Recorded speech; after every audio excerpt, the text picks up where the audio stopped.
एक घर के अंदर बड़ी ही खुशियों का माहौल होता है क्योंकि अगले दिन उस घर की बेटी का गौना होने वाला होता है। लेकिन उससे पहले रात को कुछ ऐसा कांड हो जाता है। उस घर की दो बेटियां, एक उस बेटी की बेटी होती है यानी कि उस घर की नातिन, और उस घर की जो माँ होती है, उन 4 लोगों के ऊपर चाकुओं से वार होते हैं और 4 में से 3 लोगों की मौके पर ही मौत हो जाती है। उसके बाद जब इस पूरे क्राइम के बारे में खुलासा होता है तो पता चलता है कि घर का जो मुखिया था, घर का जो उस बच्चियों का पिता था, वो ही इतने बड़े क्राइम को अंजाम देकर जाता है। दोस्तों, जब आसपास के लोगों के पास ये मामला पहुंचता है, पुलिस उस व्यक्ति को अपनी गिरफ्त में लेकर जब उससे पूछताछ करती है तो एक ऐसा खुलासा होता है, अगर आप भी पूरा मामला सुनेंगे तो एक बार के लिए आपके पैरों तले जमीन खिसक जाएगी। आइए दोस्तों, जानते हैं पूरा मामला क्या था। नमस्कार, जय हिंद। आप देख रहे हैं APH न्यूज़ राहुल रावत के साथ। तो दोस्तों, आज की जो मैं हकीकत की घटना आपको बताने जा रहा हूं, महाराष्ट्र में एक ज़िला पड़ता है नागपुर, और नागपुर के ही एक गांव की ये हकीकत की घटना है। यहां पर एक परिवार, जिसमें परिवार का मुखिया होता है मानाराम, जिसकी उम्र 48 साल होती है, जो पेशे से किसान होता है, जिसके पास कई सारे पशु होते हैं, जिसमें गाय भैंसें होती हैं जो दूध का काम किया करते हैं, आसपास के लोगों को दूध दिया करते हैं। इसमें इसकी पत्नी होती है जिसका नाम शीला होता है, जिसकी उम्र 45 साल होती है। इसकी 2 बेटियां होती हैं। बड़ी वाली बेटी का नाम उर्वशी होता है, जिसकी उम्र 26 साल होती है और जिसकी शादी आज से 4 साल पहले हो जाती है। इनकी एक 3 साल की बच्ची भी होती है। छोटी वाली बेटी की भी शादी उसी के साथ कर दी जाती है, उसका गौना बाकी रह जाता है। उसकी उम्र आज 20 साल होती है।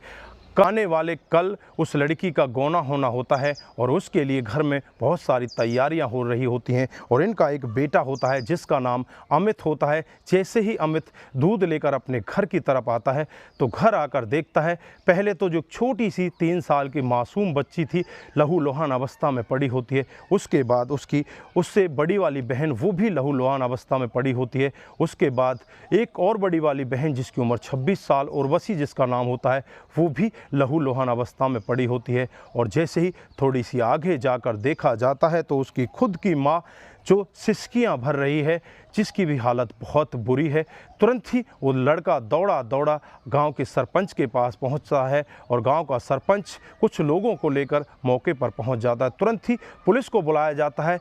आनन फानन में ही उन सभी को उठाकर नज़दीकी हॉस्पिटल में ले जाया जाता है। जब हॉस्पिटल में डॉक्टर साहब इनका चेकअप करते हैं, ट्रीटमेंट करते हैं, तो इनमें से 3 को मृत घोषित कर देते हैं, जिसमें उर्वशी जिसकी उम्र 26 साल, उसकी 3 साल की बच्ची और उसकी छोटी बहन जिसकी उम्र 20 साल होती है। तीनों की मृत घोषित होने के बाद गांव में बहुत बड़ा अफरा तफरी का माहौल हो जाता है। और जो माँ होती है शीला, उससे पूछताछ की जाती है तो वो यही कहती है, इन सब को मारने वाला कोई और नहीं, इन बच्चियों का पिता है जिसका नाम मानाराम है। बेटा जब ऐसी बात अपनी माँ के मुंह से सुनता है तो उसके भी पैरों तले ज़मीन खिसक जाती है। हाड़े मारकर रोने लगता है और कहने लगता है कि अगर हमने अपने पिता का इलाज कराया होता तो आज ये दिन नहीं देखना पड़ता। पुलिस जब उसकी इस तरह की बातें सुनती है तो पुलिस भी एकदम से सोचने के लिए मजबूर हो जाती है कि ये बेटा कह क्या रहा है। और फिर पुलिस उस पिता की तलाश में लग जाती है। जैसे ही गांव के लोग खेतों की तरफ जा रहे होते हैं तो झाड़ियों में देखते हैं कि वही पिता जिसका नाम मानाराम है दातुन कर रहा है और झाड़ियों में छुप कर बैठा हुआ है। तुरंत ही वहाँ से भागते हुए अपने घर की तरफ आते हैं। पुलिस स्टेशन में जाया जाता है। पुलिस स्टेशन में पुलिस को साथ लेकर तुरंत ही उस जगह पर पहुँचा जाता है तो वहाँ से मानाराम को अपनी गिरफ्त में लिया जाता है। जब आसपास के लोगों से पूछताछ की जाती है, मानाराम से भी जांच पड़ताल करने की कोशिश की जाती है, लेकिन मानाराम का देखने में लगता है कि इसका मानसिक संतुलन ठीक नहीं है। वो कह तो कुछ रहा है लेकिन उसके मुँह से निकल कुछ रहा है। इस पर आसपास के लोग भी यही कहते हैं कि इसकी मानसिक स्थिति ठीक नहीं है। आज से कुछ समय पहले इसके सिर पर ईंट गिरने से चोट लग जाती है और चोट की वजह से इसकी हालत इस कदर हो जाती है, वजह से ही शायद इसने इतने बड़े क्राइम को अंजाम दिया है। जब पुलिस भी पूरा मामला सुनती है, पुलिस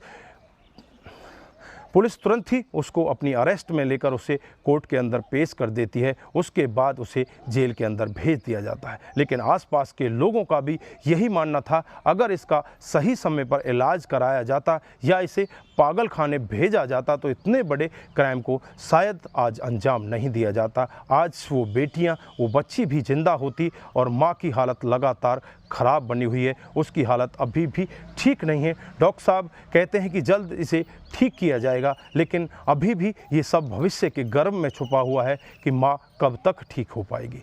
दोस्तों, यहाँ पर इस घटना को सुनाने का उद्देश्य बस यही है कि अगर इस तरह का मानसिक स्थिति जिसकी ख़राब हो, इस तरह का व्यक्ति अगर आपके साथ है तो उसे अपने साथ ना रखकर उसे हॉस्पिटल में भेजें, नहीं तो इतने बड़े क्राइम को अंजाम किसी के साथ भी दिया जा सकता है। अगर उसे सही समय पर हॉस्पिटल में भेजा जाता या उसे पागल खाने भेजा जाता तो शायद आज इस क्राइम से बचा जा सकता था। दोस्तों, यहाँ पर आपकी क्या राय है? आपकी जो भी राय है एक बार कमेंट बॉक्स में ज़रूर दीजिएगा। दोस्तों, इस घटनाक्रम को सुनाने का उद्देश्य बस यही है कि आप लोग जागरूक हों और ऐसे क्राइम के बारे में जानें जो डे बाय डे हमारे समाज में बढ़ते जा रहे हैं। दोस्तों, आज के लिए बस इतना ही। फिर मिलते हैं किसी नए मूड के साथ। तब तक के लिए आप अपना ख्याल रखें, अपने परिवार का ख्याल रखें, सतर्क रहें, सावधान रहें और ऐसे क्राइम को अपने आसपास ना होने दें।